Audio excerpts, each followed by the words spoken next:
In the beginning was the Word, and the Word was with God, and the Word was God. He was in the beginning with God. All things were made through him, and without him nothing was made that was made. For God so loved the world that he gave his only begotten Son, that whoever believes in him should not perish, but have everlasting life. For God did not send his Son into the world to condemn the world, but that the world through him might be saved.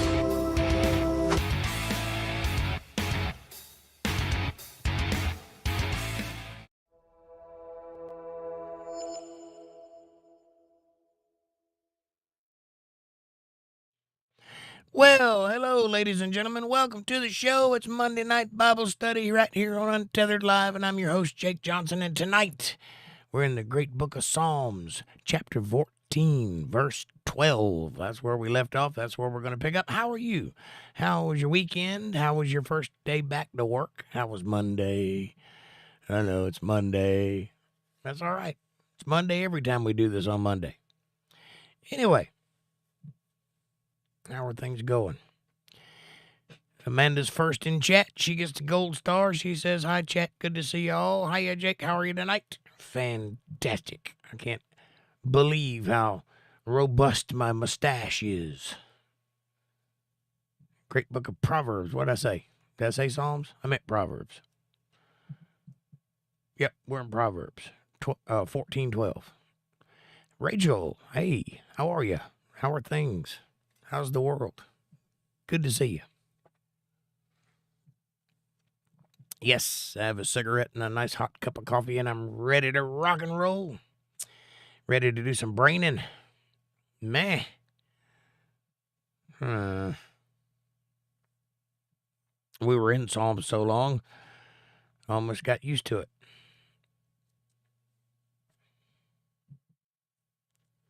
Proverbs, not Psalms.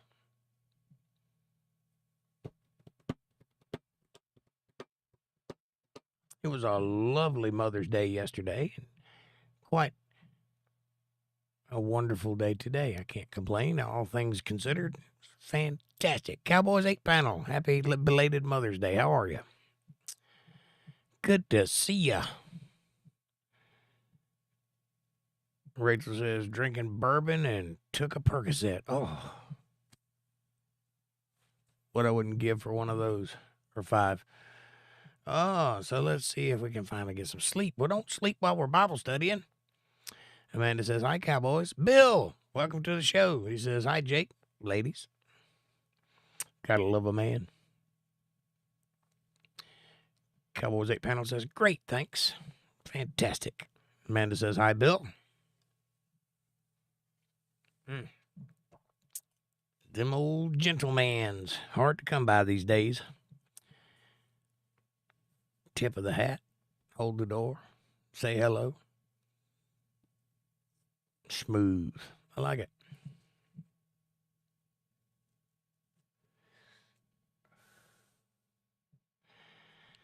I'm a product of the last generation that knew what a Clint Eastwood was. And I agree. Rachel says, Jesus will allow me to pass out after Bible study. I make no promises, though. I hear you. Stuff is hidden. I hear you. You go, girl.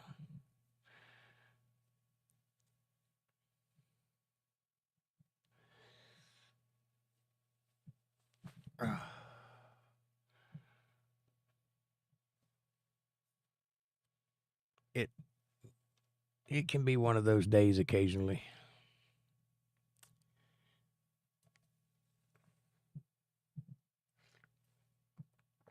Amanda says, nothing nicer than a true gentleman. They don't have many left anymore. That's true. At this point, I may meet him. Nah, you'll be all right. Linda Davis, how are you? Walter Davis, how are you? Good to see you all. She says, hi, everyone. Sorry I'm late. You're not late. You're right on time. We got here early just to mess with you. And Walter Davis says, good morning. Rachel says, yeah, I used to be addicted to painkillers. Well, that makes two of us. Or three of us, actually. But who's counting? Walter Davis says, good evening, all. Good evening, Walter. Amanda says, hi, Linda. Hi, Walter. Rachel says, tried so hard, but I had to take it. I hear you. I hear you.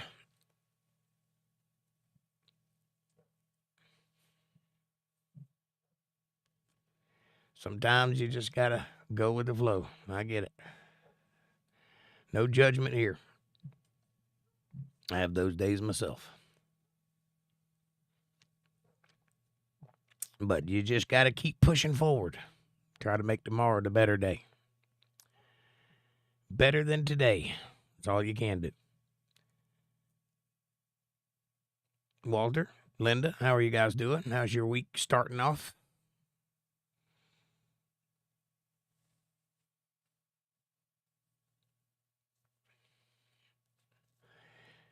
I wrote a song about them pills. Maybe one day I'll play it for you.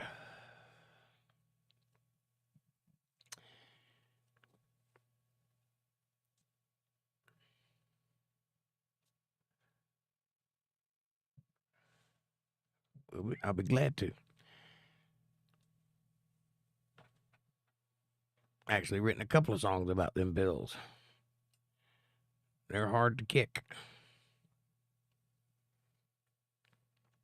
But you're strong and you can do it. It can be done. Trust me.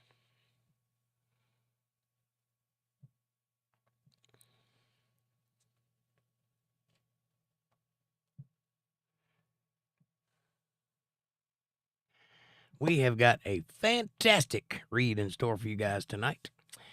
It is only going to get better from here. This is the good part of the Bible that isn't sleepy. Maybe we can hear it Wednesday or Friday. Absolutely. I'd be glad to play it for you. Absolutely. I got a bunch of them I'd like to play for you.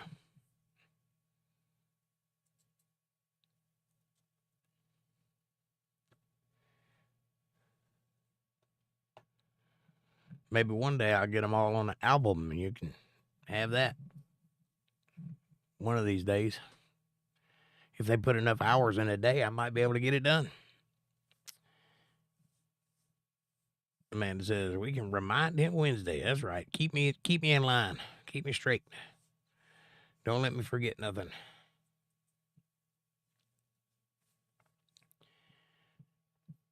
It's been one of them long days. Work all day long, nonstop. I got a 5-minute nap. I'm ready, though. I'm good. Brain's firing on all 3 cylinders. There's 12 of them, but 3 of them are in good working order.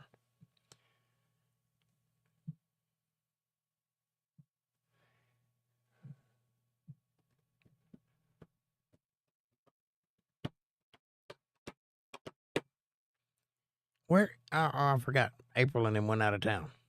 Well, they got phones. Why can't they get online? I live in a glass house, says Bill. Well, don't throw any stones, Bill. You know what they say about people that throw stones in glass houses? Or something. Something like that. 3 is better than none. Just need stronger coffee. Absolutely. Need some Irish coffee.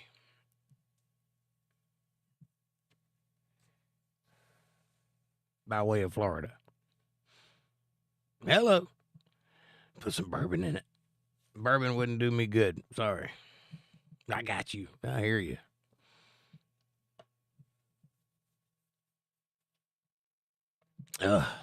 We've had a onslaught of pollen in the last few days. Has been pretty strong. I was sick all weekend and running a fever and all. I felt better today, though. That's a good thing. I was feeling rough yesterday. Pollen got to me. Hay fever or something. I don't know what it was. But I'm all back to normal now. If I can talk, it'll be fine. We'll go to a couple more minutes and we'll get started. Just give everybody a chance to roll in. Who's coming? and we'll crack them Bibles open and get going.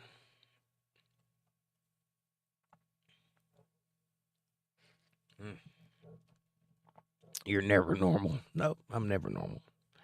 That is a fact. Abnormal.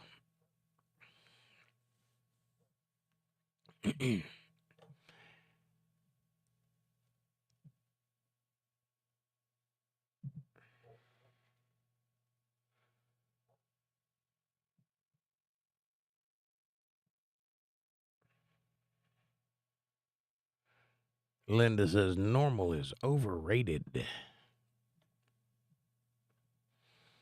Yes, I prefer my usual brand of misanthropic, curmudgeon, eruditic, autodidactic gibberish.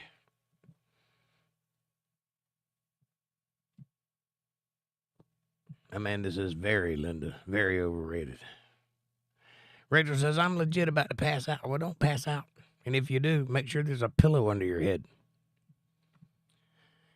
Don't want to hit the floor rolling. That would suck.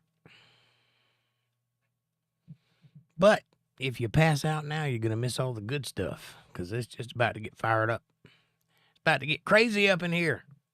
There's going to be things bouncing all over the place.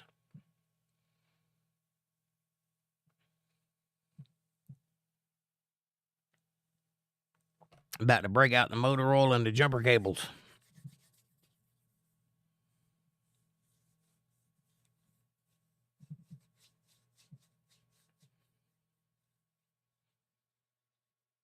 Amanda, how's your day been? What you been up to?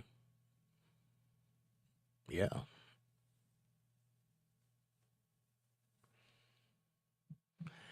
Freckles. I thought I had something on my face. It's just a freckle. Bill says, I'm a pot. I can't call the kettle black. Right? I hear you, brother. I hear you. Rachel says, well, I took multiple painkillers and alcohol, so I'm trying to stay up. I hear you. My address is wanting to...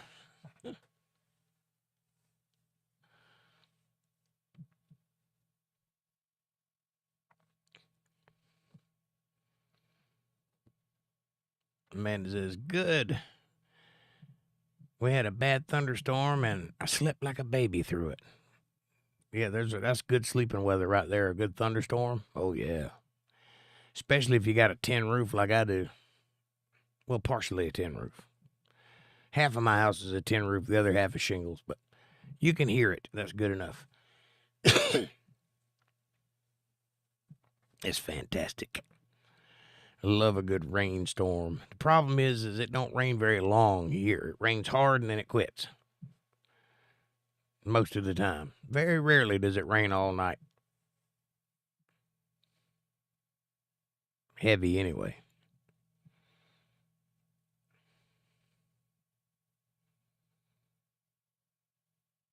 Just about time you start getting used to it, that's when it quits raining. Start getting relaxed and lay down in the bed and you're listening to the rain pittering on the tin roof and then it just quits. And you're like, oh, man.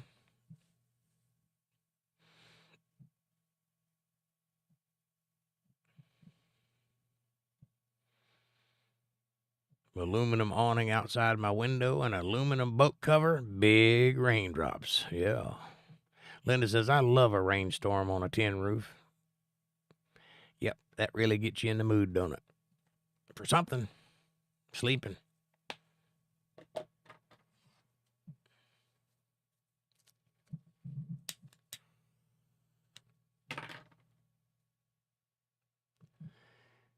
Tin roof like David Allen Coe.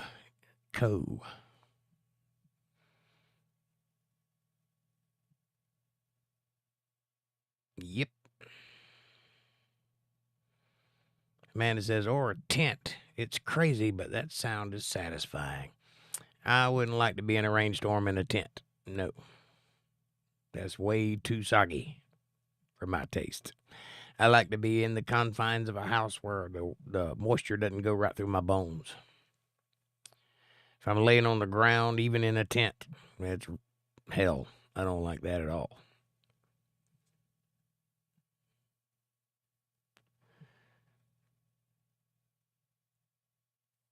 Linda says, we got to put a new roof on this year, and I would love to have a tin roof, but they are expensive.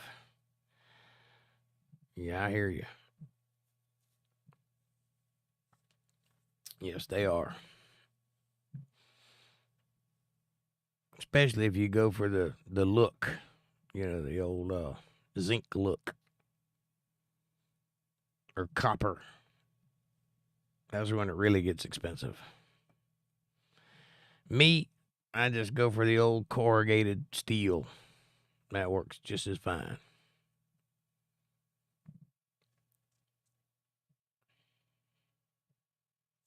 I remember when you could put a roof on a house for $500, not including paying the roofer.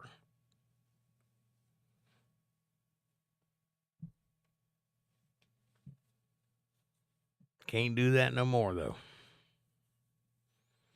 Can't do nothing for $500 anymore. Not really.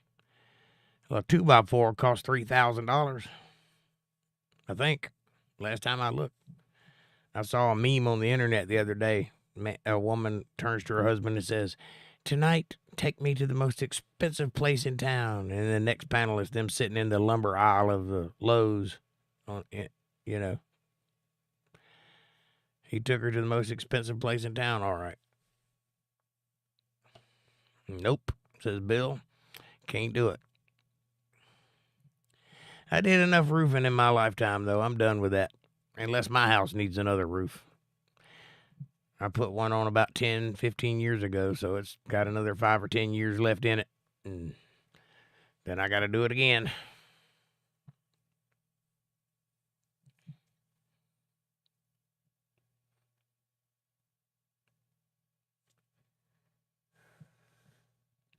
But luckily, my house ain't hard to roof. It's just pretty easy. Don't have a lot of gables and stuff. Flat on one side and flat on the other side.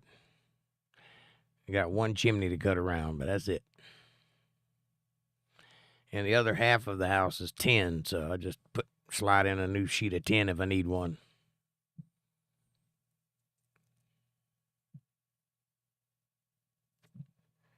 All right. It's that time. Let's get after it, shall we? If you got your Bibles handy, crack them open to the great book of Proverbs, chapter 14, verse 12. Let's go down, shall we? And it reads, there is a way which seemeth right unto a man, but the end thereof are the ways of death. That means that it may sound like common sense until you really think about it. And then you realize that it isn't common sense. It just sounds good. A lot of things sound good, but they ain't always good. So you always got to be careful of that. Even in laughter, the heart is sorrowful, and the end of that mirth is heaviness. True. You get a certain age, you go through a certain amount of things in life, and even funny things are heavy because there's a lot of scar tissue there, a lot of damage to the heart. You got to work to get through that sometimes. The backslider in heart shall be filled with his own ways, and a good man shall be satisfied from himself. A good man, you can't keep a good man down. A good man will always find a reason to be satisfied for a hard job well done. But a backslider in the heart, that means that you say the right things, but in your heart you sin. It'll be the things that you sin with, the things that you do that will actually be your undoing. The simple believeth every word, but the prudent man looketh well to his going. What does that mean? Well, there's a lot of people out there. The whole news industry is based around people believing everything they hear on TV or in books or in movies or whatever on the internet. If it's on the internet, it must be true, right? Be wise, be prudent, do diligence. Do your own due diligence. When you hear a thing and it seems right to you, go look it up. Go find out for yourself so you have firsthand knowledge. Do not rely on third or second generation knowledge. Learn for yourself. A wise man feareth and departeth from evil, but the fool rageth and is confident. How can you be confident and rage at the same time? You ever watch some of these preachers out there that think they got the answer? What they got is a smooth racket, and they're trying to empty your pockets and relieve you of your hard-earned money. That's not to say that we don't need money, but we ain't trying, you ain't supposed to be trying to buy a brand new jet. Kenneth Copeland, I'm calling you out. He that is soon angry dealeth foolishly, and a man of wicked devices is hated. Don't be quick to anger. Take a deep breath. Think about the situation. Don't allow things to make you pop off. Because when you pop off, when you get angry quickly, you miss the integrity of the situation. You miss what's going on. You might miss something important. You might be getting angry for no reason. It might be unwarranted. A wise man, adversely to this, thinks before he speaks and analyzes the situation before he reacts. The simple inherit folly, but the prudent are crowned with knowledge. Yes, if you're simple-minded, you believe everything you hear, you're liable to inherit a bunch of stupidity. If you play stupid games, you win stupid prizes. Simple as that. But if you're prudent and you do your due diligence and you actually learn the things you're trying to learn, you gain knowledge. And that's what the goal is. The evil bow before the good, and the wicked at the gates of the righteous.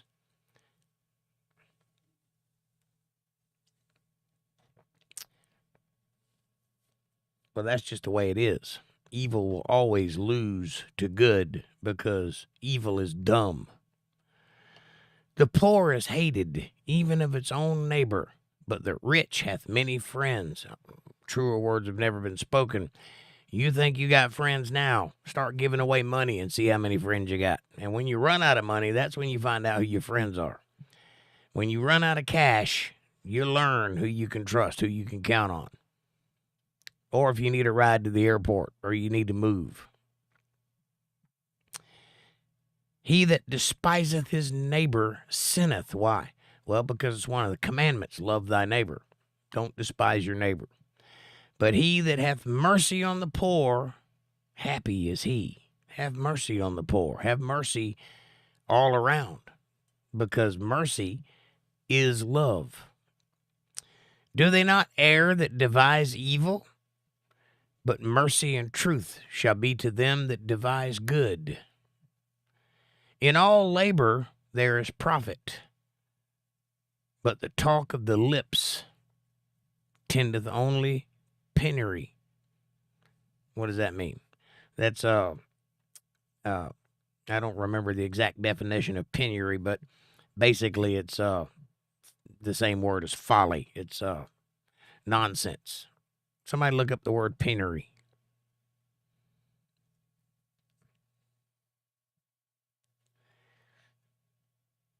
Those that talk a lot and don't ever say anything, but they're always yapping, you're not going to get any facts and knowledge out of those people. What you're going to get is an ear full of garbage, basically what that means. The crown of the wise is their riches, but the foolishness of fools is folly. See? I told you. A true witness delivereth souls, but a deceitful witness speaketh lies. Well, if he's a deceitful witness, he's breaking one of the commandments. Thou shalt not bear false witness.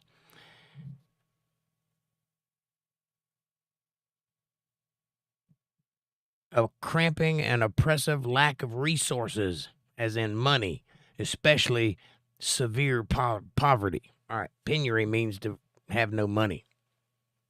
Meaning if you don't know anything and you just run your mouth all the time, you're not going to gain anything out of that.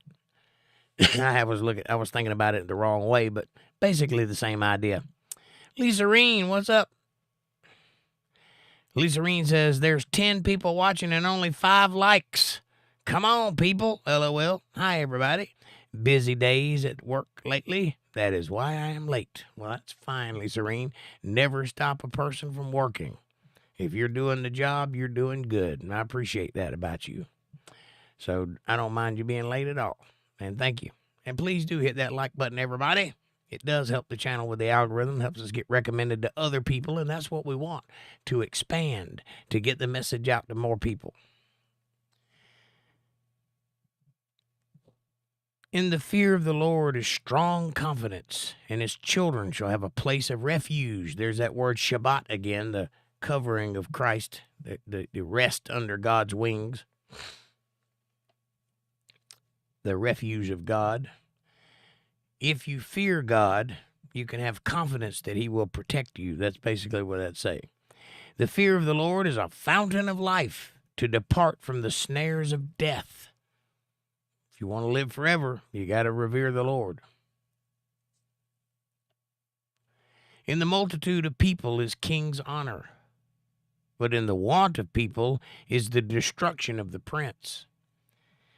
Basically what this is saying is, if you're a king, tend to your people. Give them what they need. That's what your job is. You could be a tyrant. You could do everything for yourself and your own gain and your own power and your own glory, but you're going to end up destroying your family, which is kind of what's going on in our country right now. A little bit of that.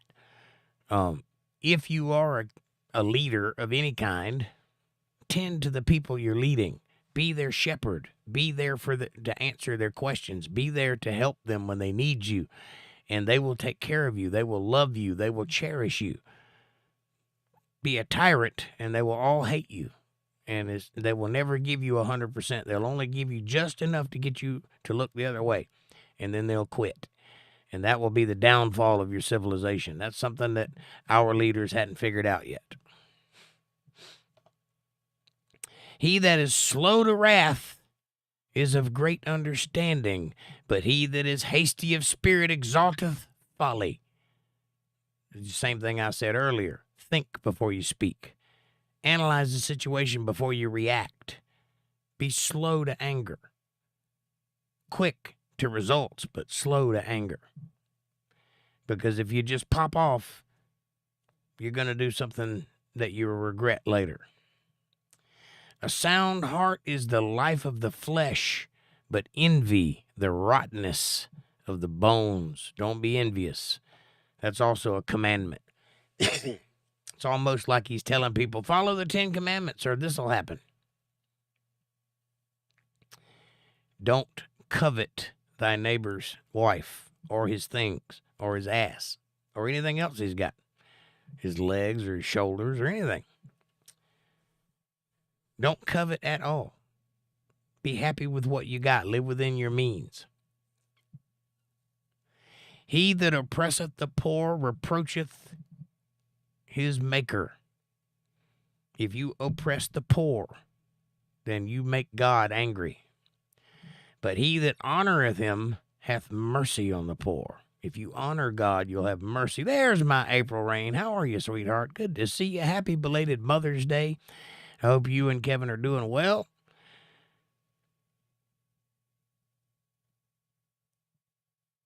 She says, hi, everyone. So sorry Kevin and I are late. Much love to you all. Kevin's driving. We're going to get dinner and listening. That's awesome. We missed you last night. Hope you had a good day. The wicked is driven away in his wickedness, but the righteous hath hope in his death. What's that hope? Hope is faith. Hebrews chapter 11. Now faith is the substance of things hoped for and the evidence of things you can't see or things not seen. If you are on your deathbed and you've lived a righteous life, you can have hope. You can have faith that God's going to pick you up and take you in as you pass on to the next realm. But if you've lived a wicked life, wickedness will drag you all the way down. Promise you that.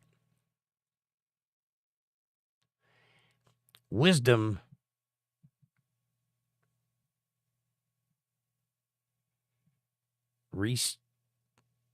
death.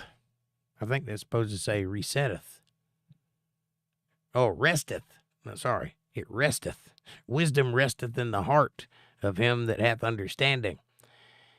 But that which is in the midst of fools is made known. If you have understanding, then you have wisdom in here. But if you're an idiot, everybody knows you're an idiot. You're the last one to know. Righteousness exalteth a nation, but sin is a reproach to any people. Doesn't matter who you are, doesn't matter what part of the world you're in. If you're righteous, your nation will be strong. It will have borders. It will have strength. It will have prosperity if you are righteous. If you have prayer in school and God is paramount in your country, it will prosper. But when you get rid of that stuff, it goes crazy. And it'll reproach all of you. It doesn't matter who you are. It doesn't matter what country you're in. Don't believe me? Look at the world from 1950 to 1980, and then look at everything beyond that and compare the two in America. That can be a clear line drawn between having God and not having God.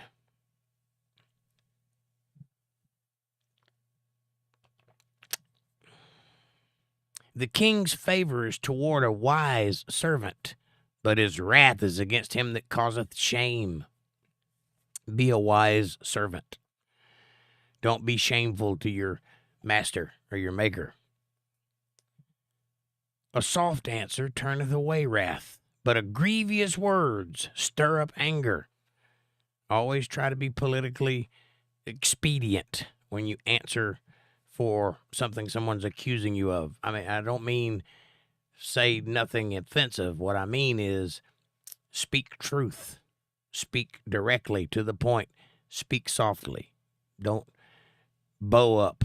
When you bow up, it causes them to bow up, and then you got problems. If you're in a situation, speak plainly and clearly and softly, but mean what you say. The tongue of the wise useth knowledge aright, but the mouth of fools poureth out foolishness. True.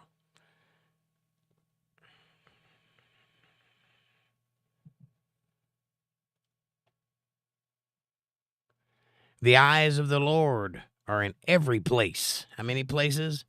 Every place. God sees everything that goes on in this world. Believe that. Beholding the evil and the good. He sees it all, good and bad. He knows what's going on. I've heard a lot of people this week talking about, well, why don't God just come down here and stop all the wars? Why don't God just get rid of bad people? If God doesn't like me, why doesn't he just get rid of me? Well, that wouldn't be a very good God, now would it? Because you have free will, and he's not going to force you to worship him. He's not going to force you to do right. He's not going to force you to make good decisions. He gave you the answer, and that answer is free will. Now you make the decisions. It's on you. It's not on God. You do whatever you're going to do, and God will reward you or punish you respectively based on your decisions. The wholesome tongue is a tree of life, but perverseness therein is a breach in the spirit. If all you do is talk trash and garbage and nonsense and say a bunch of cuss words and really get vulgar, nobody's ever going to learn anything from you, because that's not the way to their heart. That's why most people that do what I do speak without all the vulgarity, because it's much easier to get to somebody's center if you're speaking properly. And also if they can understand you and hear you clearly. All those things matter, but a vulgar mouth will be a breach to their spirit. They will be offended by you rather than lean in to hear what you're saying.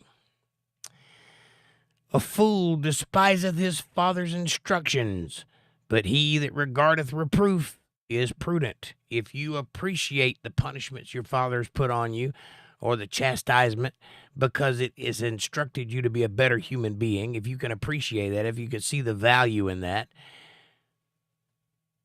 then you are miles ahead in the game. However, if you hate your father's instruction, all that does is make you stupid, because your father lived longer than you. If for no other reason he's been here longer, he knows things you don't know. In the house of the righteous is much treasure, but in the revenues of the wicked is trouble. Well, that's because value can be placed on more things than money. And if you're in a home that is righteous, if you anoint your home and if you keep God first in your house, you are overflowing with all kinds of riches in the form of blessings, in the form of happiness, in the form of peace. All of these things are valuable beyond words, beyond compare, more valuable than any gold in the world. But if all you care about is money, if that love of money, that greed to get more and more and more and more, all you're going to find is trouble. Promise. That's not the way. It's not for us to take over the world. It's for us to live in it and be fruitful and multiply. That's God's first commandment. Think about that. The first thing God ever said to man was have lots of sex and fill up this earth. Subdue it. Make it yours. Seems like it's an important thought. The lips of the wise disperse knowledge, but the heart of the foolish doth not so. No, you don't learn anything from foolish people. If you think I'm wrong, go look at a channel like, say, 𝕰𝕕𝕏𝕚𝕪. 𝕰𝕰𝕏 is a foolish person, and he's got a channel that's got 3 times as many viewers as I. But you can watch every video he made and not come away with more information than you went in with. You can't say that about my channel.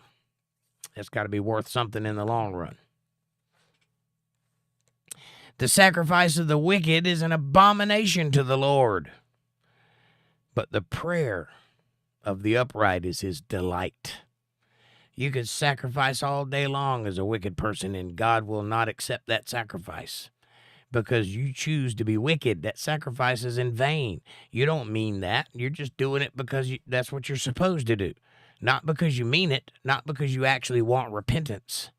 That's what sacrifice is for repentance. But all you got to do is hit your knees and pray to God, and he hears every word because that is more valuable than the sacrifice. God says, I don't need your sacrifice. That's something you came up with anyway. What I need is your heart. That's why Paul taught circumcision of the heart rather than the flesh. That's why the Gentiles have been accepted, grafted in as an adopted member of the family of the tribes of Judah, because God loves the heart, not the flesh. He made the flesh. He doesn't need more of it. He can make more at his own whim. The way of the wicked is an abomination unto the Lord, but he loveth him that followeth after righteousness. The way of the wicked, that means all things that lead to bad things. God don't like that. He loves it, though, when you seek after God, when you seek the kingdom of God, when you seek his knowledge, when you seek his words. He loves it. He appreciates it. Correction is grievous unto him that forsaketh the way. What way? The way of God. And the way of God will correct you. It will chastise you. It will tell you what you're doing wrong. And it won't hold any bones about it. If you're doing something wrong, the Bible will tell you that it's wrong. Don't do that. And you know whether you're doing it or not. And if you're doing it and you don't heed the warning, then you forsake the way. And that's grievous, but it's grievous to you yourself. And he that hateth reproof or punishment or instruction shall die. If you hate reproof, you will die. Hell and destruction are before the Lord. How much more then the hearts of the children of men? How much more is hell and destruction before you? A scorner loveth not one that reproveth him, neither will he go unto the wise. Yeah, a scorner will never seek wisdom. They will always mock and belittle people that are trying to be wise. A merry heart, a happy heart, maketh a cheerful countenance. If you're happy inside, it shows on the outside. But by sorrow of the heart, the spirit is broken. Listen up, people who suffer from depression. Sorrow will break your spirit. You must find a way to be merry in your heart. You got to find something funny, something jovial about the situation and laugh about it and be happy that you have a chance to live through it. That's the only way you can break depression. All the days of the afflicted are evil, but he that is of a merry heart hath a continual feast. Every dinner is a feast if you're happy. It's a time for celebration. Why? Because you're not going to let this wicked world tear you down. You're going to have peace in your home, and it doesn't matter if the walls are falling down outside. It doesn't matter if the sky is falling. In your home, you be happy. You be peaceful. You be loving. You have a good family. You have good rapport with your children, that sort of thing.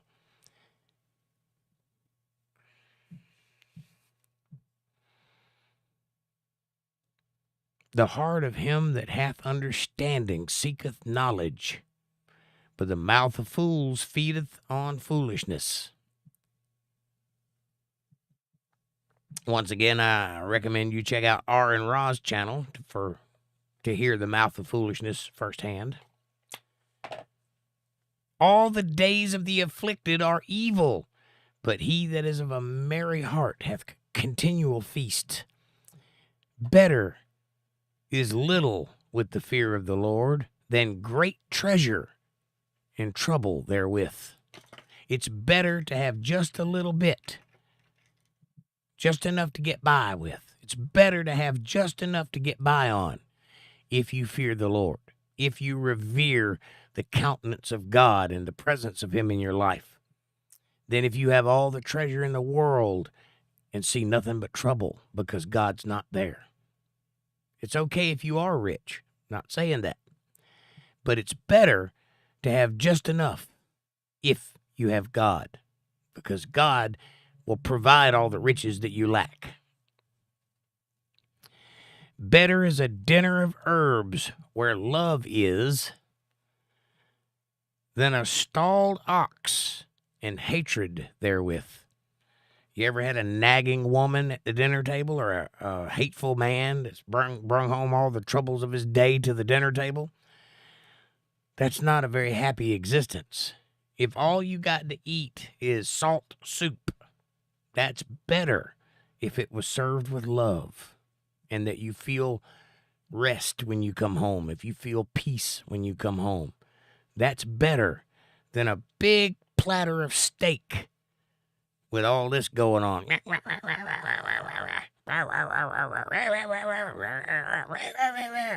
You don't want that. That's not the life for us to live.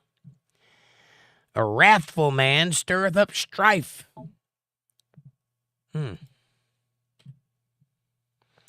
But he that is slow to anger appeaseth strife. You know what strife is? Strife is what happens after you get angry. The tussle. You want to appease that, or you want to cause it? If you get quick to anger, you're going to be in a fight. But if you take your time, if you analyze the situation, if you talk your way through it, if you approach it with wisdom and understanding, 9 times out of 10, you'll avoid the situation altogether, because most of the time it's a misunderstanding. But if you're hot-headed, you don't get that far. You see the offense and you dive in head first. Well, that causes strife. The way of the slothful man is a hedge of thorns, but the way of the righteous is made plain, easy. You can see all the way across. You can traverse it easily. But if you're lazy, you got a hedge of thorns about you. There's always something going wrong. Maybe that's what's wrong. Maybe I'm just lazy. Maybe. A wise son maketh a glad father, but a foolish man despiseth his mother. Yeah, don't ever hate your mom. Your mom birthed you, and if for no other reason, that's enough reason to love her right there, because she gave you life, and you can do whatever you want to with that life. That's her gift to you. But if she's a good mom, and if she loves you, then she is treasure beyond compare. There's nothing else in the world more valuable than a good, loving mother. And there's nothing that makes a father prouder than a hard-working, directed son that knows what he's after. That makes you proud. Folly, or wickedness, or foolishness, is joy to him that is destitute of wisdom, has no brains whatsoever. They enjoy folly. You ever see that movie Idiocracy, where they have that channel where for an hour people just get kicked in the balls, and that's the movie? The movie that the guy's watching and he's laughing? Well, he's a moron. That's why he thinks that's funny. There is no intellect in that joke. It's a simple, practical pratfall. That's foolishness. That's folly. If you want a lot of intelligent humor, highbrow stuff, that means that you have understanding, that you can find the humor in the joke, because the joke is predicated upon usually pop culture or some extensive knowledge that goes way back, and that's what the joke is about. And if you understood it, then it's funny. Say Spaceballs, which looks like folly, but there's some pretty clever stuff in that movie. There's some pretty clever stuff in Idiocracy too, but it's mostly just dumb.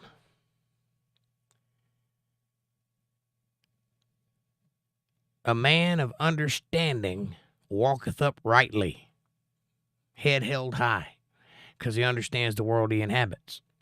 Without counsel, purposes are disappointed, but in the multitude of counselors, they are established. If you have a lot of smart people around you, you can get the job done, whatever the job is. If you take it on by yourself, though, you're liable to run into quite a few hardships because you don't know everything. You just don't. What you need is a council of people that can instruct you in the right way to do things, the easy way to do things, the mistakes they've already made that they can warn you about. A man hath joy by the answer of his mouth, and a word spoken in due season. How good is it? The way of life is above the wise, above to the wise. The way of life is above to the wise. Should be a comma there or something. That he may depart from hell, which is beneath. Which is above, that's heaven. What is below, that's hell. He's saying the way of life comes from heaven, and the way of death comes from hell. That's what he's saying there. The Lord will destroy the house of the proud, but he will establish the border of the widow, or the lowly, or the meek, or the humble. A widow is usually humbled because of the lack of her husband, which is why God especially has a soft spot for widows. The thoughts of the wicked are an abomination to the Lord, but the words of the pure are pleasant words. He that is greedy of gain troubleth his own house, but he that hateth gifts shall live. If you don't care to gain, if you're doing something for another reason other than gain, excuse me, you tend to make it a lot further. If that's all you think about is the gain, and the only reason you're doing the thing is because of the gain, then you're not really giving your best. You're giving whatever it takes to get the gain, right? So you got to think about that. The person who puts forth the effort regardless of the gain is going to give you everything. Everything they got, everything that's in them. Doesn't matter about the gain. He that is greedy of gain troubleth his own house. What does that mean? Well, if all you care about is the gain, then your house will be in turmoil because there's no love there. All you're thinking about is the money. You don't care about what's going on in your home But if you hate gifts, and this word hate means to love less, it doesn't mean hate as in, abomination or loathe. It means, like Jesus said, you must hate your mother and father if you're going to follow me. He means to love them less. That's what he meant by that. The heart of the righteous studieth to answer. If you're righteous, you want to have an answer when someone asks you a question, especially if you're a righteous person, especially if you're in the Word of God. A Christian should always be able to answer when somebody comes asking. You should have an answer ready for them, regardless of the question. How do you do that? You read the Bible, and you read it, and you read it, and you read it until you understand it, and you have a built-up map of it in your mind. And then when someone asks a question, immediately that part of the Bible will pop out, and you'll be able to answer. That's how. But the mouth of the wicked poureth out evil things. Once again, I recommend you watch R.N. Ra's channel. That's AARON-RA, like the Egyptian god Ra. He fancies himself a god. Not a smart person. He thinks he's smart. He sounds like he thinks he's smart, but he's not. The Lord is far from the wicked, but he heareth the prayers of the righteous. He ain't paying attention to you if you're wicked. He's not listening. But if you're righteous, if you're on the path of God that he set forth for you, if you're on that path, he is attentive to your words. He hears you when you pray because he's looking at you already. The light of the eyes rejoiceth the heart, and a good rapport maketh the bones fat. That means that when you communicate, look somebody right in the eyes, because the eyes are the windows to the soul, and you can tell if someone's being genuine or not because of their contact with you visually. And a good rapport makes you happy. It's easy to talk to somebody that has a good rapport with you because they're not hard to talk to. They're jovial and they're giving and they allow you to talk. I have friends, I won't mention any names, but some of them, they just want to talk. They don't care about what you've got to say. They want to tell you. They want to lecture. And if they're not talking, they're just waiting for their turn to talk again. They're not hearing a word you're saying because they're busy thinking about what they're saying, because that's all that's important. They have no idea how a conversation works. Well, that's not a good conversation to have. That doesn't make for fun times. It makes for a long day. But if you're with somebody that gives and takes, I'll speak and then you speak and I'll listen. And then we'll communicate on the thoughts that we both have. That's a good conversation.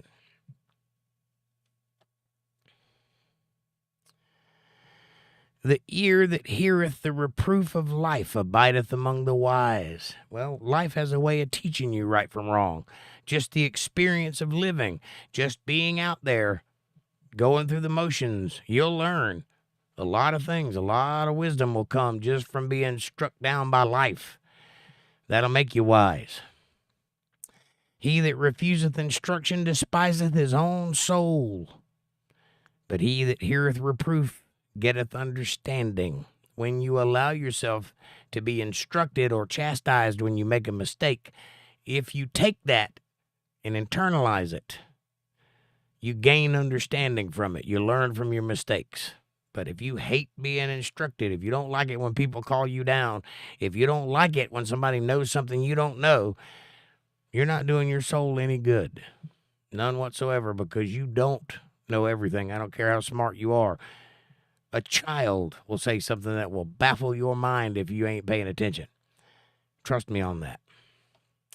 The fear of the Lord is the instruction of wisdom, and before honor is humility.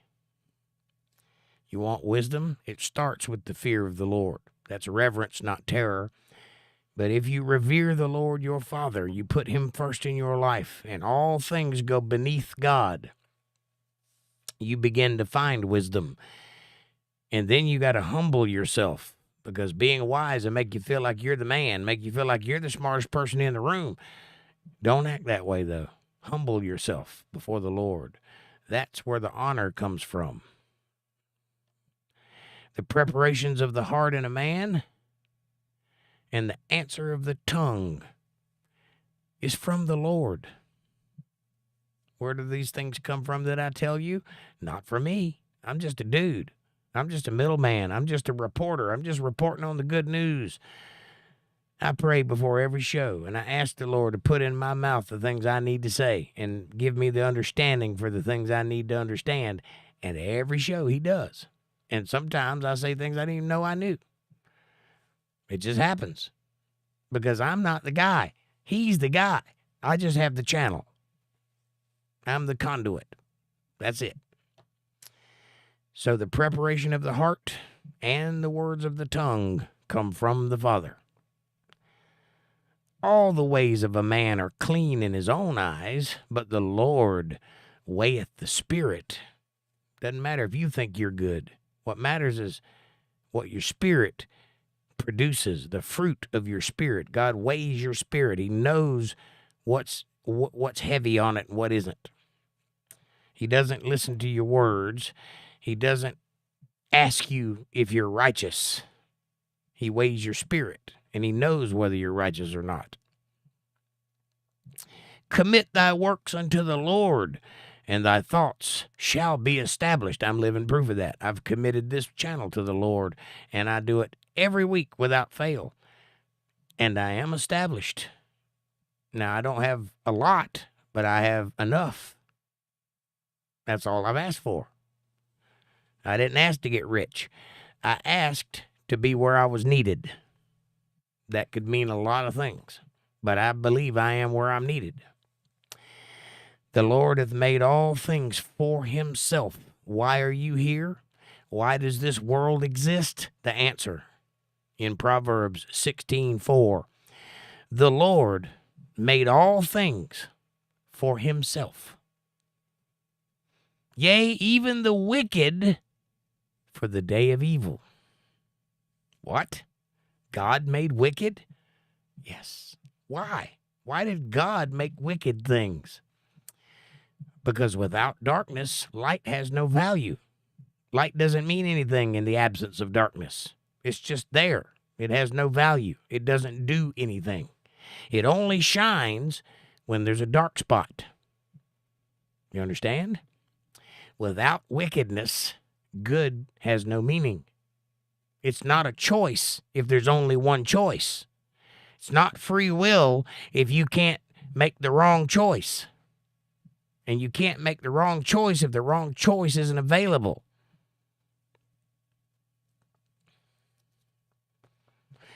Internalize that. Think about that for a minute.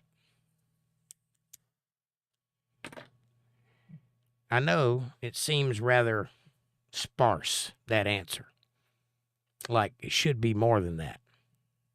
But it's not. The real answer is God made good and bad so that you had a choice. And he wanted you to make the right one. Even back in the Garden of Eden, he gave Adam and Eve everything. Every tree of the field you can eat and partake of and have everything you want. But that one thing, don't touch that. And that one thing was the tree of the knowledge of good and evil. Evil.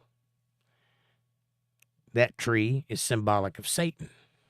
The tree of life is symbolic of Christ. So God gave them everything. Said you can have it all. But don't go that way. That way, if you go that way, you will surely die. In the day you eat thereof, ye shall surely die. And what did we do? We made a beeline for the thing we weren't supposed to do. And it's been that way ever since. You want to know why we have war? You want to know why things happen that shouldn't happen? Because of us. That's why. Everyone that is proud in heart is an abomination to the Lord. Though hand joined in hand, he shall not be unpunished. Doesn't matter if you protest. Doesn't matter if you stand up and resist. You will be punished if you are proud in the heart. And this kind of pride is different than being proud of your work. This is the lofty kind of pride, the kind of pride that gets you in trouble, the kind of pride that took Satan down. By mercy and truth, iniquity is purged. Mercy and truth is how you get rid of sin. And by the fear of the Lord, men depart from evil. If you fear God, you won't do evil things because you know what's coming if you do. If you don't fear God, you do it anyway. Fear God. Trust me. It's good for you. When a man's ways please the Lord, he maketh even his enemies to be at peace with him. Better is a little with righteousness than great revenues without right. Doesn't matter how good you are. Doesn't matter how much money you have. It's better to have nothing and be righteous than it is to be the richest man in the world and not do anything right. A man's heart deviseth his way, but the Lord directeth his steps. You might decide where you want to go, but God keeps you on the path. Make no mistake about that. A divine sentence is in the lips of the king. His mouth transgresseth not in judgment. Well, that's because God picks the kings. And when God sets up a king, you're supposed to listen to that guy. And when he makes a decree, that's what you're supposed to do. A just weight and balance are the Lord's. All the weights of the bag are his work, meaning every scale measure there is, God did that. This is a mathematical statement, a scientific statement, as it were.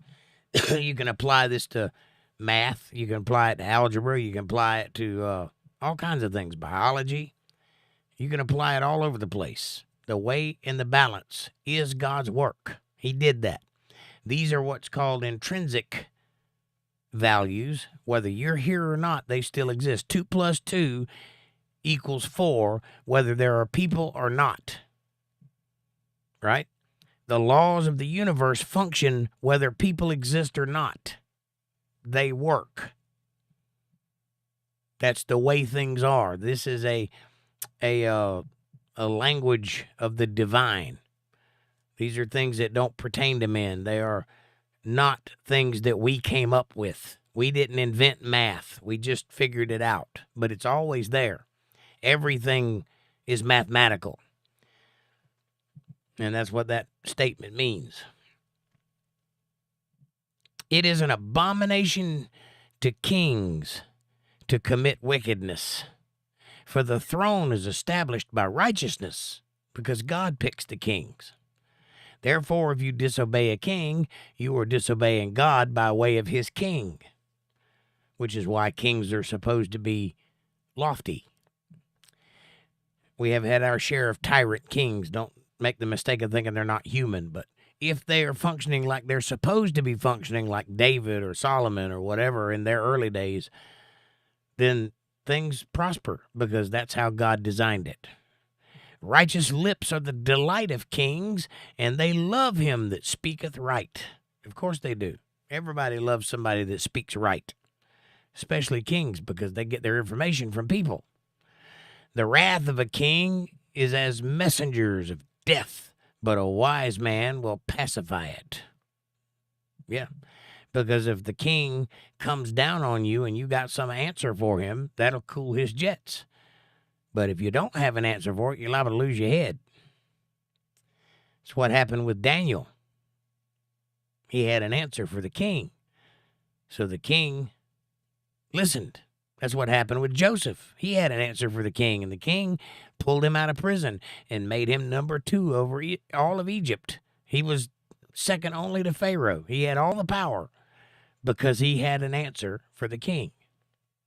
Had he not answered the king, he'd had probably met his demise right there in prison.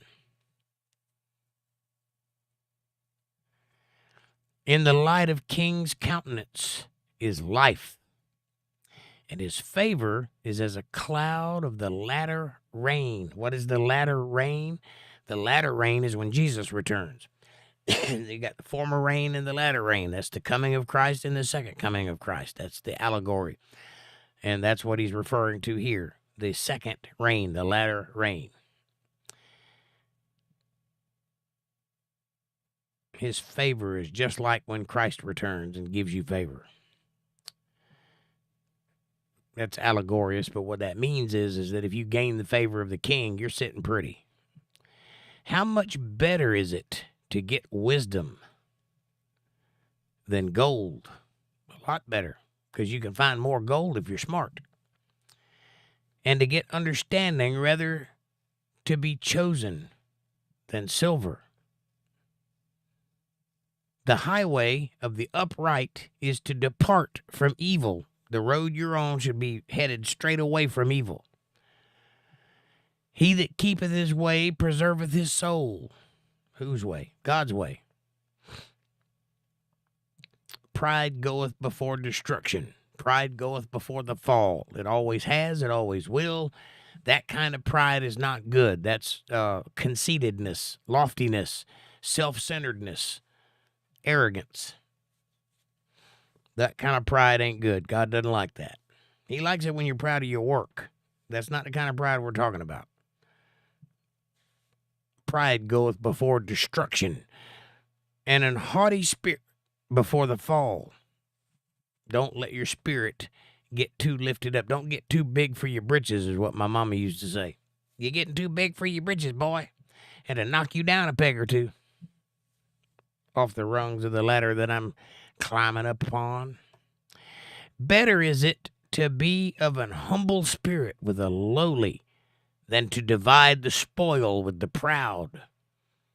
Yeah, it feels good while you're doing it, but it leads to nowhere good, I promise you that. He that handleth a matter wisely shall find good, and whoso trusteth in the Lord, happy is he. Do you trust God? Do you trust his words? Because he's talking to you. Do you trust him? If you do, you will find happiness. The wise in heart shall be called prudent, and the sweetness of the lips increaseth learning. You can catch more flies with honey than you can with vinegar. That's what that means. Understanding is a wellspring of life unto him that hath it, but the instruction of fools is folly. The heart of the wise teacheth his mouth, and addeth learning to his lips. Meaning he doesn't say things unless they're of value. Pleasant words are as an honeycomb, sweet to the soul and health to the bones. A good compliment goes a long way. It really does. Flattery will get you everywhere. That's what that means. There is a way that seemeth right unto a man, but the end thereof are the ways of death. Yes, there is. And we started this with that very statement. There is a way that seems right, but isn't. Sounds good, but it ain't good. It's lacking substance. And it'll just end in death. Like socialism. Sounds good, but it always ends in starvation and genocide. Why? Well, because it doesn't work. That's the wrong way to do things. It's not how God designed the world. He that laboreth for himself, for his mouth craveth it of him. Yes, you have to drive yourself. Nobody's going to get you up in the morning. You got to get up in the morning. You got to set out to get a job done, and you got to drive yourself to do it. You do it for yourself. And then what comes after is the reward of the good job that you've done. An ungodly man diggeth up evil, and in his lips there is a burning fire. A froward man or downturned face, a depressed man soweth strife. A poor mouther. This is a person that talks bad all the time. He sows strife, and whisper separateth chief's friends. Those that talk in the ears of other people, gossip, whisper in one ear, that makes friends divide. When you have good friends, you don't want somebody to come in between you talking nonsense to one and then to the other, because all that does is drive a wedge. A violent man enticeth his neighbor, and leadeth him into the way that is not good. That's neighbor against neighbor. That's never good. He shutteth his eyes to devise froward things or downturned things, wicked things, evil things. Moving his lips, he bringeth evil to pass. He talks evil into existence. The hoary head is a crown of glory. Hoary meaning fluffy like frost, meaning old. That's what he's saying. An old person is a crown of glory because they know more. If it be found in the way of righteousness. If that old person is righteous, then he is a crown in your family. He that is slow to anger is better than the mighty, and he that ruleth his spirit than he that taketh the city. If you can control yourself, never attack in anger. If you can control yourself, you're stronger than the mighty man who can take a city, because that's all he can do. That's a lot, but you can do way more. You can move nations because you can talk reason. You can move slowly and with purpose.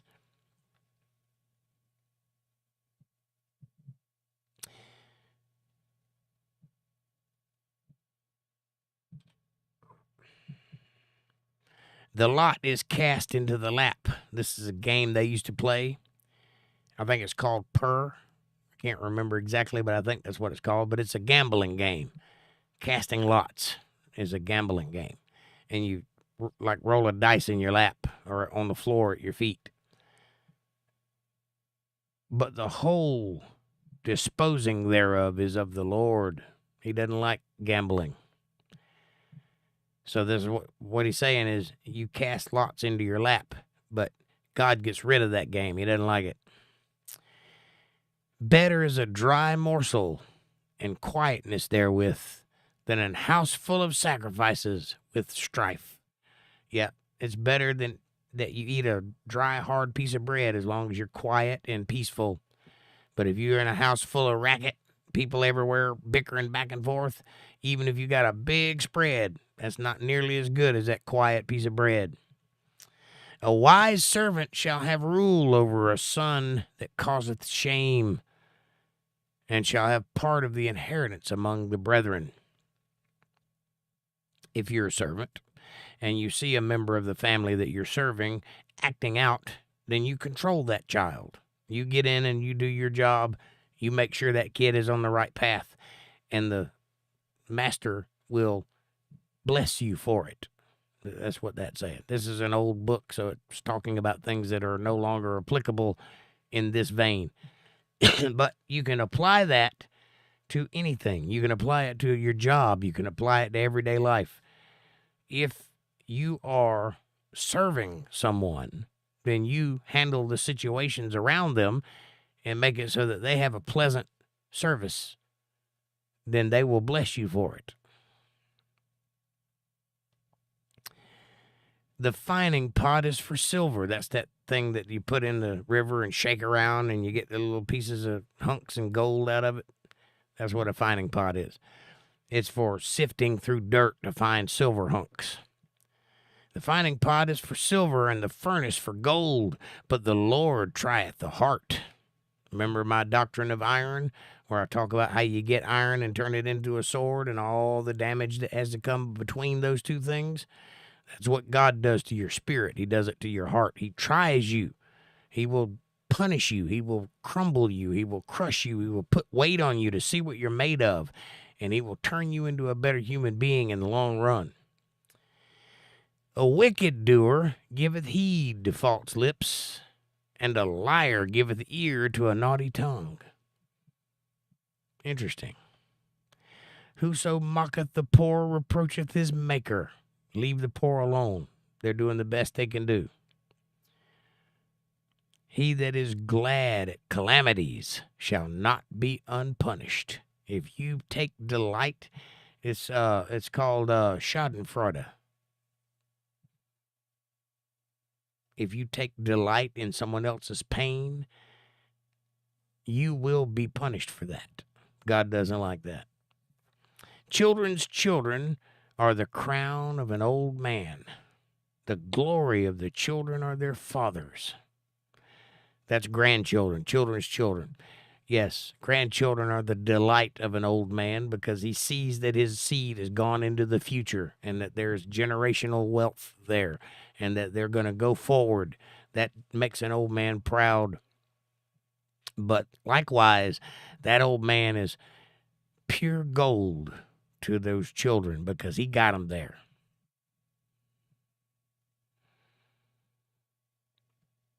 Excellent speech becometh not a fool, but less do lying lips a prince.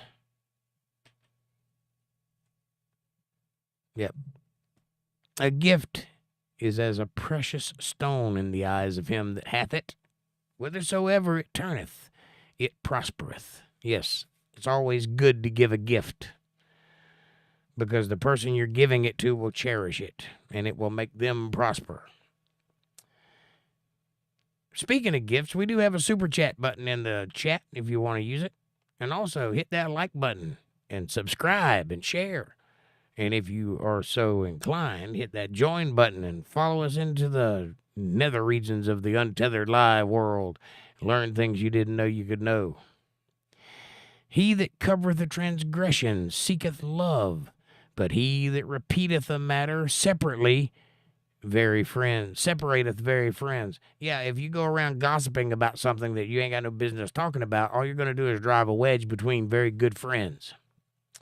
That's what that means. A transgression is bad enough, but if you go around gossiping about it, it makes it worse. A reproof entereth more into a wise man than 100 stripes into a fool. Yeah, you can chastise or scald a wise man and he'll learn from it. He'll feel the remorse of his mistakes and he'll work to make that better.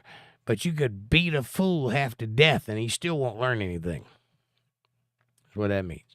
An evil man seeketh only rebellion. Therefore a cruel messenger shall be sent against him. Let a bear robbed of her whelps meet a man rather than a fool in his folly. An angry bear in the way is easier to defeat than a fool with folly. Whosoever rewardeth evil for good, evil shall not depart from his house. Do not bless evil things. Do not partake. Do not facilitate. Do not help evil adventures. Always stay away from bad things. When you recognize it's bad, you get away from it, because if not, evil will never leave you. The beginning of strife is when one letteth out water. Therefore leave off contention before it be meddled with. In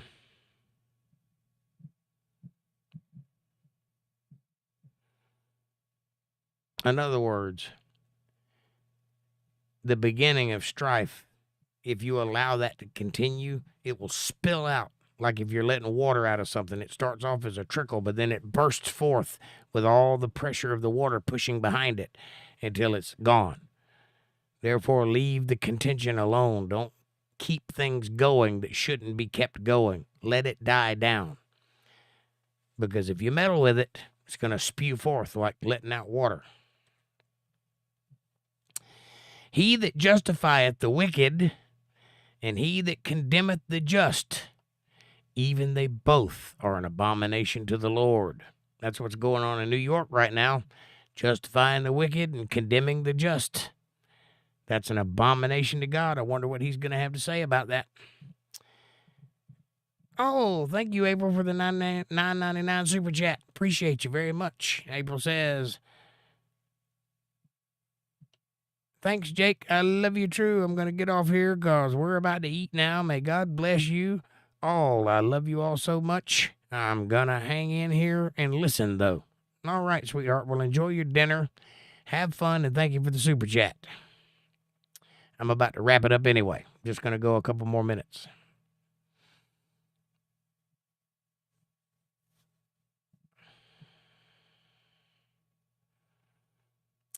Wherefore is there a price in the hand of a fool to get wisdom, seeing he hath no heart to it. I don't even think a fool can buy wisdom because he doesn't have the brain to contain it or the heart to seek after it. And that's kind of what that's saying. A friend loveth at all times, and a brother is born for adversity. A brother will stand by your side no matter what's coming your way. And a friend loves you all the time, regardless of what's going on. That's what a real friend is. And if you don't have those two things, a guy that'll fight by your side and a guy that loves you forever, or a girl, either one, you don't have a true friend. A man void of understanding striketh hands and becometh surety in the presence of his friends. Or trouble. He loveth transgression that loveth strife. You love sin if you love fighting. And he that exalteth his gate seeketh destruction. He that makes his position in life bigger than it should be, bigger than it deserves to be. He that hath a froward heart, or a downturned heart, or a depressed heart, findeth no good. And he that hath a perverse tongue falleth into mischief. Don't be perverse, and don't let your heart be stricken with depression or downward ideas. Always be seeking for the upright. He that begetteth a fool doeth it in his sorrow, and the father of a fool hath no joy. True. A merry heart doth good like a medicine. Yes, it does. It's good to your spirit to be merry. If you can find happiness or laughter, it will lift you up. It will heal you. Laughter can heal you. Happiness can heal you. Love can heal you when you're broken. But a broken spirit drieth the bones. And I want you to remember that expression. A broken spirit drieth the bones, because there's a place later in the Bible that talks about a valley of dry bones. And it's not talking about a field scattered with skeletons. It's talking about a spiritually dead city that all the people there have dried up because they have no spirit in them. And that's what that is. A wicked man taketh a gift out of the bosom of a pervert. Sorry, I misread that. A wicked man taketh a gift out of the bosom to pervert the ways of judgment. He'll take it from you.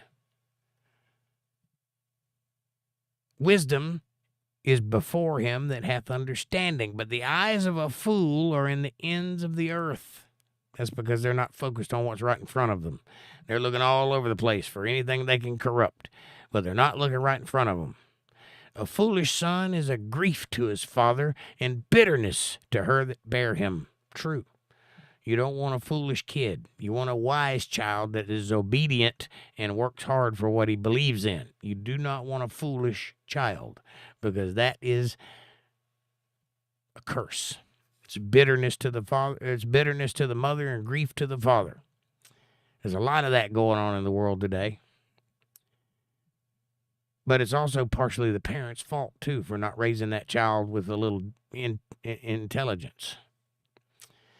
Also, to punish the just is not good, nor to strike princes for equity, not equality, equity. That means equal outcome, not equal opportunity. He that hath knowledge spareth his words, and a man of understanding is of an excellent spirit.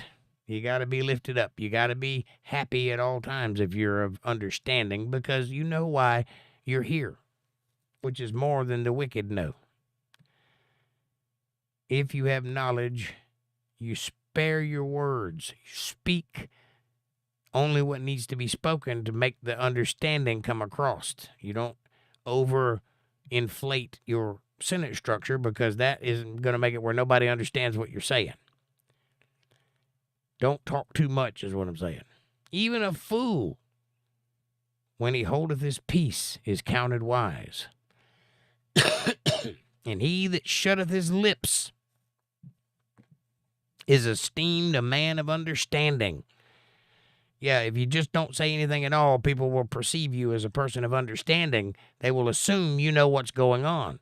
But if you're out there running your mouth, it's very easy to see the person that doesn't know anything. Through desire, a man having separated himself seeketh and intermeddleth with all wisdom. You have to separate yourself from the world to seek wisdom, because the world will keep you stupid.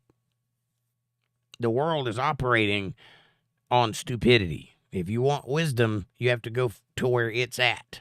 You have to go find it. You have to separate yourself from the nonsense and open yourself up to the wisdom of the world. A fool hath no delight in understanding, but that his heart may discover itself. He thinks he's going to figure it out without you telling him. That ain't how wisdom works. Wisdom is a team sport. When the wicked cometh, then cometh also contempt, and with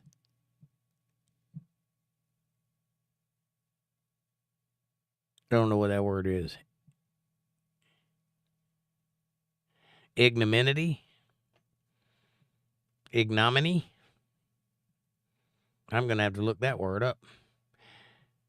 Amanda, look that word up. Ignominy. I think I know what that means, but I don't want to speak and be wrong. So look that word up for me. Ignominy. Ignominy. See, even I don't know everything. Ignominy? I've never heard that word before.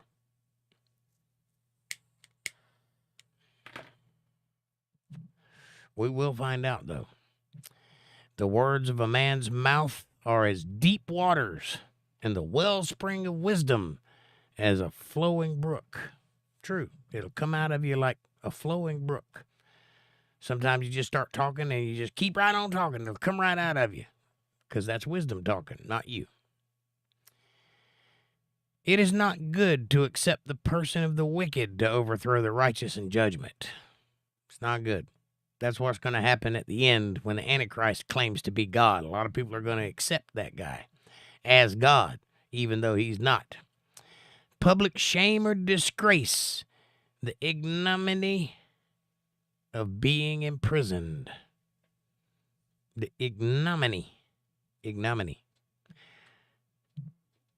All right. Public shame or disgrace. Let's read that again. The wicked, when the wicked cometh, then cometh also contempt, and with public shame and disgrace comes reproach. That makes sense. Who is the wicked? What is the wicked? The wicked is, like what I was speaking about earlier, the Antichrist or Satan himself or anything that they peddle is wicked.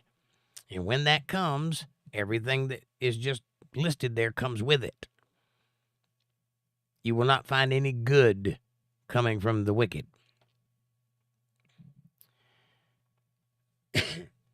A fool's lips enter into continence, or, speaking properly, and his mouth calleth for strokes. You know what incontinence means? It's the opposite of that. Incontinence is the inability to hold in what's supposed to be in. It comes out. A fool's lips enters into continence. It's the opposite of that. And his mouth calleth for strokes. What this means is that when he speaks, he's not saying anything of value. And you're going to end up hurting yourself trying to understand it, because there's no understanding in it. It may be wise sounding. It may have a lot of big words. That doesn't make it smart. that doesn't make it understandable. A wise person will say something that a 3-year-old can understand and a 50-year-old can understand. That's wisdom. That's knowing a thing. A guy that uses a bunch of big words and talks a bunch of technology, technical speak, that guy doesn't know anything. He knows a bunch of big words and a bunch of technical speak, but he can't do the thing he's talking about most of the time. When I have a guy that talks about sound equipment, and they're telling me all the different values of 1K and, all the different things that happen, that man's never ran sound a day in his life. And if he did, he ain't good at it because all he knows is what the book says. I can't tell you any of that stuff, but I run sound for a living. And I have no idea the difference between 1K and 8K. I know if it looks like a smiley face, it works. I know that.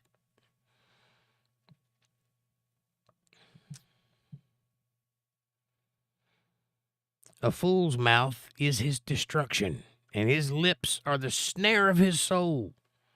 The words of a talebearer or a liar are as wounds, and they go down into the innermost parts of the belly. They will destroy you. He also that is slothful in his work is brother to him that is a great waster. A slothful and a waster are the same thing, sinfully speaking. If you waste not, you want not. But if you're very wasteful, you're always in need. Well, slothful is the same thing. If you don't work, you shouldn't eat. And that is where we're going to stop for today, ladies and gentlemen. We'll pick up next Sunday, chapter 18, verse 10. It's a good place to stop. Man, I thought that was an intense, fantastic read tonight. I hope that it touched your heart. I hope that it causes you to think. I hope that it causes you to reach out with both hands to your Father and ask him into your life and cause him to become part of your world. Because if you do that, you will never regret it. While I'm talking about that and you're considering it, won't you please do me a favor and hit that subscribe button and press the bell icon so you get notifications of when I'm going to be online. Smash that like button. Help me out. There's 9 people in chat. There's only 7 likes. Come on now.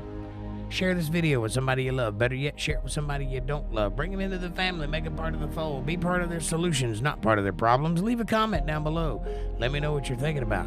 Question me, curse me, bless me, challenge me, confront me, conform me, drink my Kool-Aid, make your own Kool-Aid. As long as you're thinking critically, that's what I want. Critical thought coming from that brain of yours. And hey, if you love the Word of God and you can see the value in what I'm trying to build here and you'd like to help out, you can always use the Super Chat button in the chat. That helps out. Show some love that way. Or if you feel so inclined, join the channel. Become a member and see where that gets you.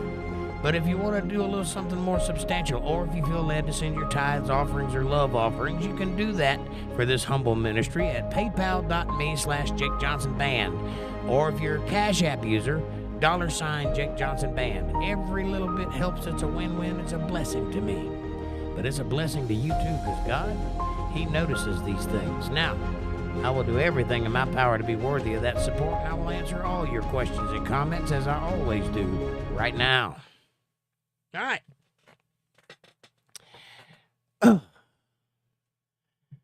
Scroll up and see what I missed. Not much. You guys have been real talkative tonight.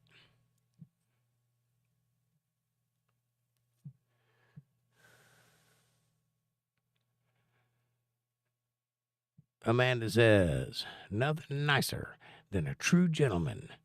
They don't have many left anymore. That's true. There's not very many of us left. Rachel says, at this point, I may meet him. No, you won't. You hang in there, girl. I need you here.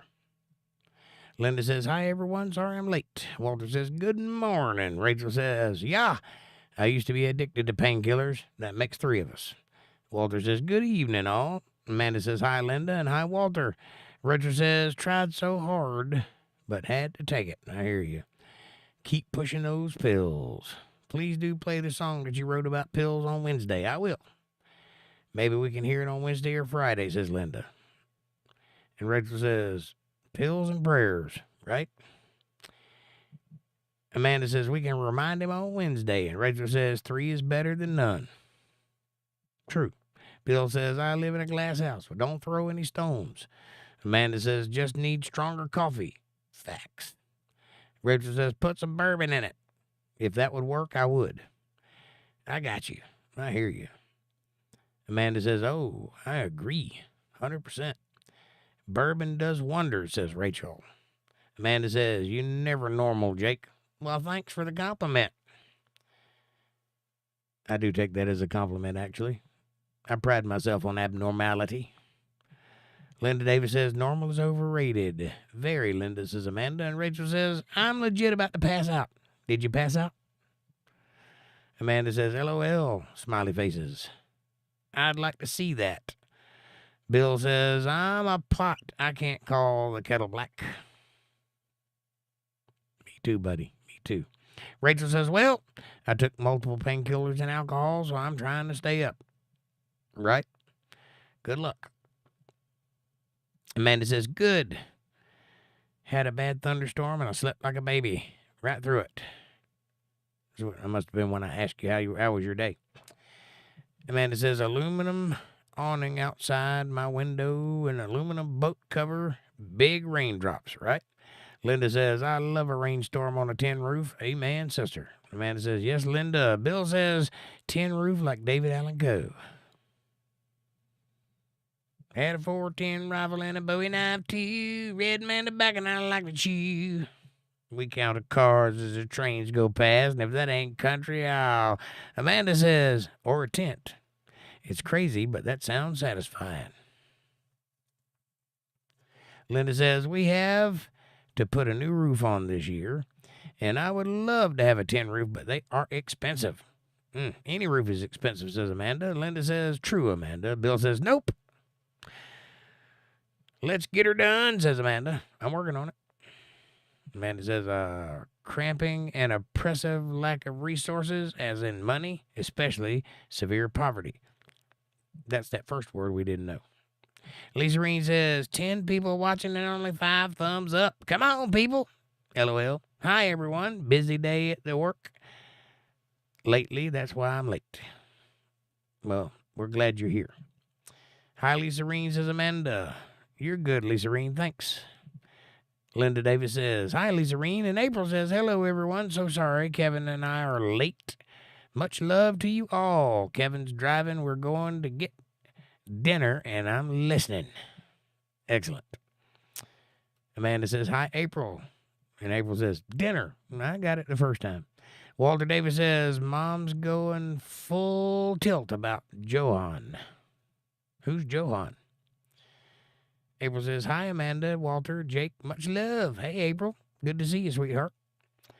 April says, Miss Linda, good to see you too. Smiley face and roses and hearts. And April says, everybody hit that like button. Thumbs up, heart, prayers. Linda says, Walter, she was good this weekend. I hope nothing new happened. Tell her I said hi and we'll come out again soon. Try to change the subject, right? Amen, says April. Yes. Cowboys 8 panel says, I'm watching. Amanda says, yes, you are, Jake, and you're doing amazing. Thank you. Thank you. Thank you very much. April says, hi, Cowboy. How are you, love? Walter says, hi, Jake, April, Amanda, Cowboy, Lisa Reen, Bill, Rachel, Linda. Walter says, my mother just went to bed. Thank God. Sweet dreams, Mom. April says, good night, Mama. Cowboys 8 panel says, hands have been busy. Sorry if I missed any hellos. April and everyone. Well, get your job done, sweetie. We ain't worried about that. We know you're here. That's all that matters. April says, thanks, Jake. I love you true. I'm going to get off here because we're about to go eat now. May God bless you all. I love you all so much, and I'm going to hang in here and listen to it, though. I hope you heard it all. Amanda says, night, April and Kevin. Y'all have fun. And April says, $9.99, but a big kitty cat in a heart. Thank you very much. I appreciate the super chat. Amanda says, way to go, April. Thanks, hon. And April says, we love y'all too. And April says, you're welcome. Thank you. Walter Davis says, good night, April and Kevin. Y'all go check out the Facebook page over there. That's the brand new Untethered Live Facebook page. The link is in the chat, and the new Untethered Live website is in the description if you want to go check that out. Go get to know each other. Cowboys 8 panel says smiley face. And Amanda says, great read, Jake. Awesome job. Thank you very much. And April says, great read, Jake. I love you all. Thank you, and I'm glad you did make it all the way through. You heard it all. And now, for your viewing pleasure, I must pee. I'll be right back.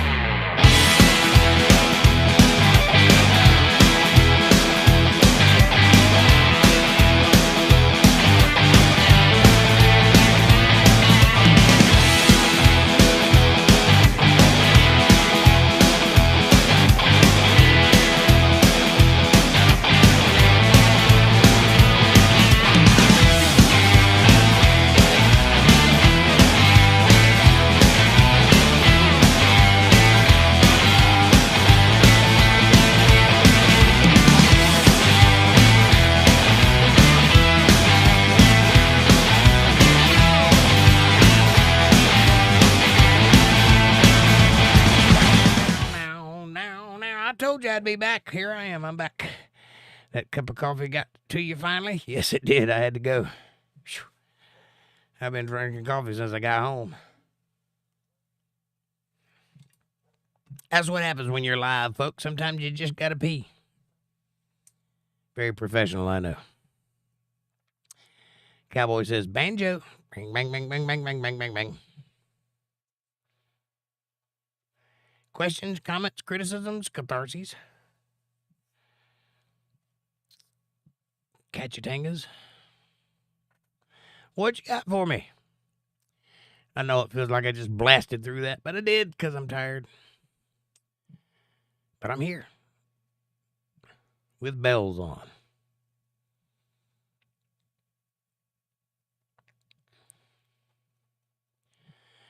Nothing? No?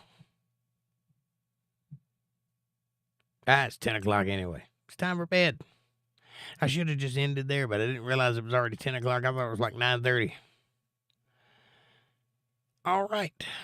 Well, if you guys don't have any questions, I'm going to get out of here, and I'll see you guys on Wednesday anyway, and I'll play some new songs for you that you hadn't heard yet. Some good stuff. Cowboy says, I'm sleeping over here. Don't be sleeping. I'm not that boring, am I? Well, shake your bells. I want to see it. Easy, young lady.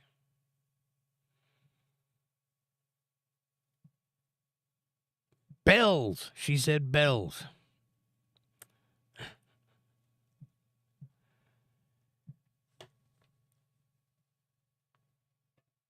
Hilarious.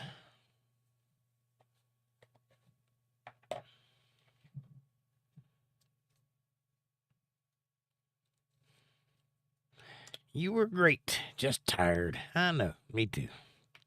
It's been a long day.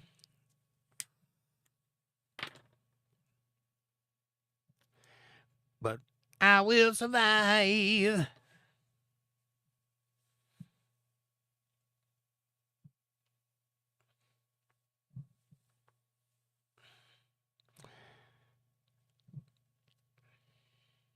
What have you been doing all day today? Anything exciting? Are you working night shift? I used to do that many years ago. Be up till 4 o'clock in the morning.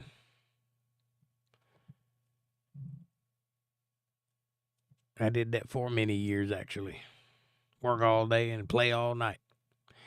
Amanda says, night all. See you Wednesday. I enjoyed it, Jake. You were awesome as usual. Thank you very much. I appreciate you.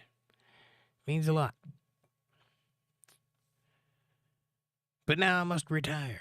So, thank you all for being here. Thank you so much for being interested and keeping the chat popping. I know it's Monday, and but we'll make it. We'll get there. And Wednesday, we'll have a little fun. So come on by and hang out with me then. Until then, God bless you all. May his blessings abound in your life, and may his grace light your footsteps everywhere you decide to go. And while you're going, stop and be nice to somebody. I promise it'll change your life. It'll make you appreciate who you are and what they are, and the exchange between the two of you will be beautiful. I promise you it will. Mark it down that I said so. Now, I can't wait until Wednesday. I'll be much more rested on that day, much less going. So, until then, have a great night. God bless you all. Thank you so much. I love you. Thanks for watching.